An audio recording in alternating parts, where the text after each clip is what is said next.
Hello everybody, it's Maikito. I'll go over the picks at the end of the video just because I want to quickly just get straight into the picks for tomorrow. There are a couple League Cup games and then a couple Olympic games as well. Gonna do mainly player props or mainly League Cup. I'm not gonna do any money lines because I'll go over the money lines like at the end of the video, but I'll just get straight into the picks that I do have. My first one is Steven Afrifa to go higher than 1.5 shots, playing at home for Sporting, going up against Toluca. He had 5 last game versus Chicago. And I like this spot because winner in this game gets first place, so both teams have a lot to play for.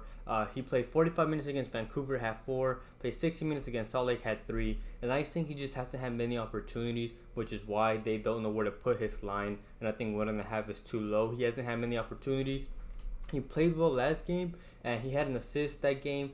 Completed 4 out of his 7 dribbles. So I just think this is a good spot for him. I think he'll get the start next game after doing a really good performance last game. And Toluca have allowed 15, 21, and 11 shots in 3 away games this season. And if you look at his stats on how many he averages per 90, he averages 3.27 per 90. So like I said, I just think this is too low of a mark for a player that hasn't had many opportunities. And I think he has great potential. If he starts, I like this mark. I like Steven Afrifa to go higher than 1.5 shots. My second prop is Rafael Navarro to go higher than 2.5 shots, playing at home for Colorado, going up against Leon. He's gone over his last 3 out of 5 games, and his last 2 out of 5 at home as well. And the ones that at home where he goes under, he's had 2 in both of those. So right under this mark, he averages 2.7 at home, and I think he's gonna go over and get that 3rd in this next game. Like last game, this game Colorado and Leon, winner instead of it being winner gets first place, this one is winner goes through. So it's either win or get eliminated, so I like that mark. Leon have allowed 14, 22, and 14 shots in 3 away games, and he's a good dribbler. And first of all, Colorado like to play on the wings and like to cross the ball a lot, so he's going to get service that way. And because he's a great dribbler, he also can create chances on his own, so he doesn't always have to rely on his teammates to give him service. He can create them on his own. And Leon are yet to win a game this season, so they haven't played well. And I think this is a good spot.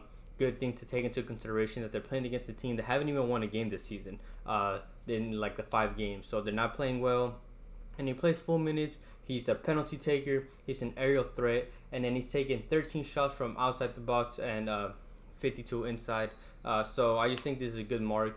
He's willing to take those outside the box if he has to, like Rafael Navarro to go higher than 2.5 shots. My next prop is Hector Herrera to go higher than 1.5 shots, playing at home for Houston, going up against Salt Lake. He goes from taking only 1 shot away from home up to 2 shots at home. So he takes that extra shot when he plays at home, and he loves to take long shots. 17 out of his 24 shots that he's taken this season have been from outside the box, and then 7 of his shots have been with his left foot, and 14 of his shots have been with his right foot. The rest of them have been from a header. But you can see that he's 33% of his shots are with his weak foot. So again, he's willing to take those shots with either foot, which is what we like to see. He's also a set piece taker, so when it comes to like free kicks and corners. So yes, he'll cross the ball for corners, but when it comes to free kicks, if it's a good opportunity, he will take those shots if he has a good look. And Salt Lake go from allowing 10.9 shots at home all the way to 15.6 away from home.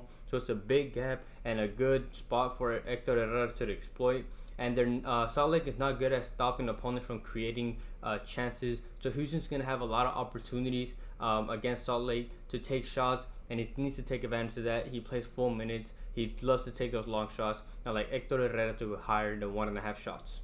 I want to give a quick shout out to my partner Underdog Fantasy. You can use code Maikito in the description. They'll match your first deposit up to $100. And then I also have my code for Fliff. If you want to use that, it's a mobile app where you can play money lines and stuff like that. And then I also have my YouTube membership for those that are interested or don't know about it. It's for those that those that join get the content out before anybody else. And a good way to will not only support the channel, but you also get plays before potential bumps and them getting taken away.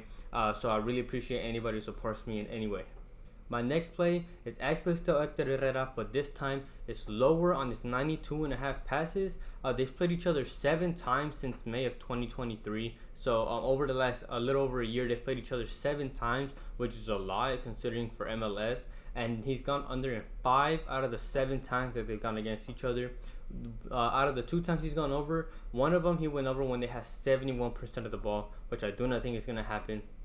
And then the other one is he barely went over with like 100, and that was because they played extra time, so they played those extra 30 minutes, and that can't happen in here because if it's a draw, they go straight to penalties. There's no chance he can get extra passes if they go to extra time.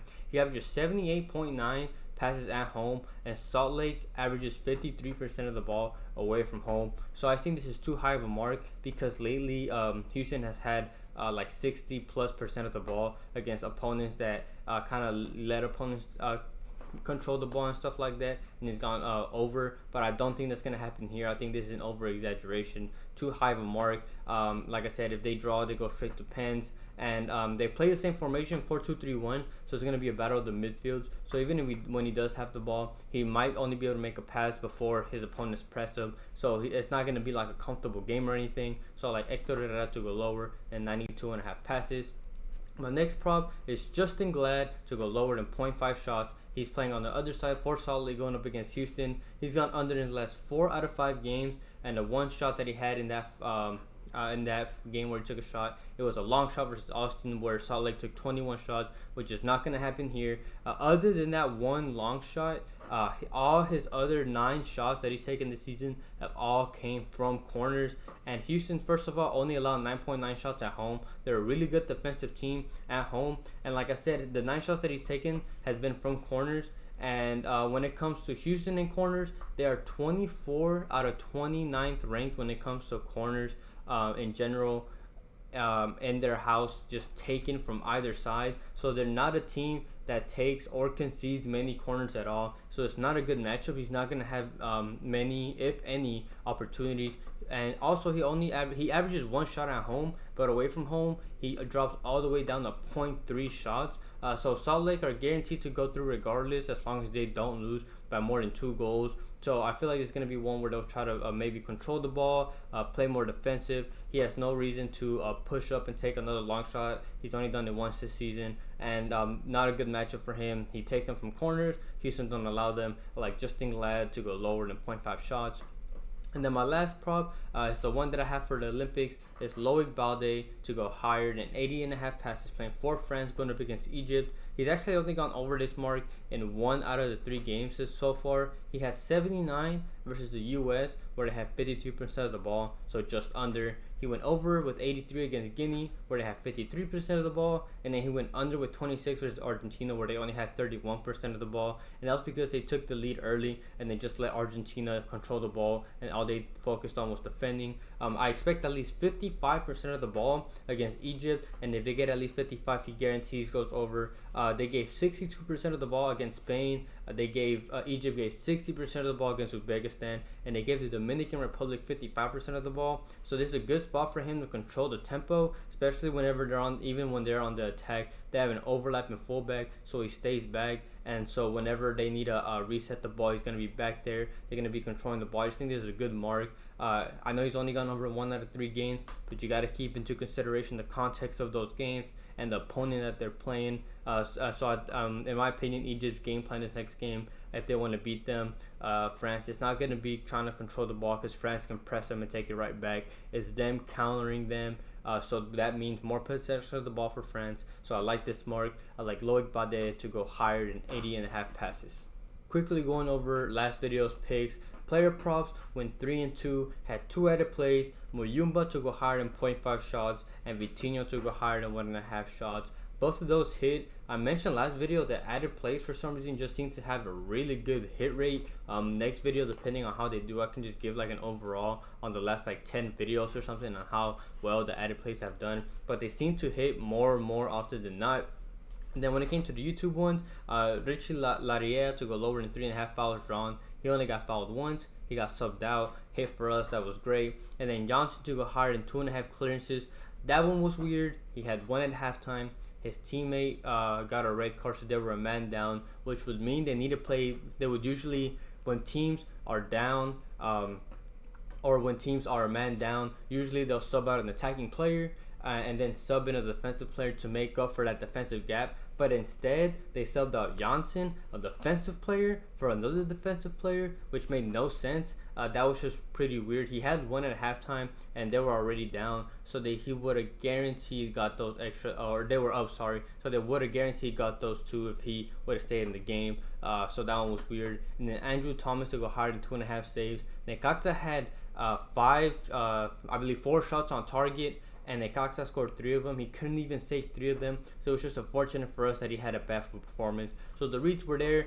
Could have easily been a sweep day when it comes to the player props. And then when it comes to the money lines, I believe both of the games were draws. Atlanta versus Santos, they drew, couldn't even score, I believe. And then Cruz Azul versus Philadelphia, they were up 1-0 and got conceded a goal, and they drew. They got conceded like a minute or 2 before the game even ended. So just bad luck in overall when it comes to the ones that didn't hit. Should have been a sweep day, to be honest. Should have been a much better day, but the reads were there, and hopefully with tomorrow's picks that happens and we don't have any bad luck and stuff like that. But other than that, I really hope you guys enjoyed the video and like the content. Comment as well, subscribe, turn on notifications so you guys know how it goes. But other than that, I hope everybody has a good night, a good day, and we can cash out tomorrow.